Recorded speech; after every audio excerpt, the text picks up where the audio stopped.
1 सप्टेंबरपासून झालेल्या मुसळधार पावसांमध्ये अनेक शेतकऱ्यांचे भरपूर म्हणजे भरपूरच नुकसान झालेले आहे आणि त्यासाठी त्यांना एक माहिती देण्याची इच्छा आहे. ती माहिती त्यांच्यापर्यंत जास्तीत जास्त लोकांनी शेअर करून पाठवा.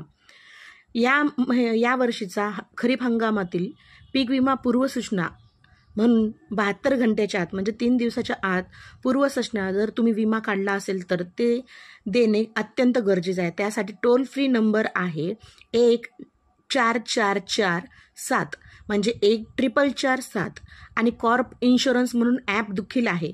तर या ॲपवर एक्सेस रेनफॉल, हेवी रेनफॉल हे ऑप्शन येतील. त्या ऑप्शनपैकी एक ऑप्शन तुम्ही चूज करून पूर्वसूचना दिल्याशिवाय स्थानिक नैसर्गिक आपत्ती या घटका अंतर्गत मिळत नाही. त्यामुळे तुम्ही लवकरात लवकर सूचना देऊन तुमचा पीक विमा तुम्हाला कसा मिळेल यासाठी जास्तीत जास्त प्रयत्न करा.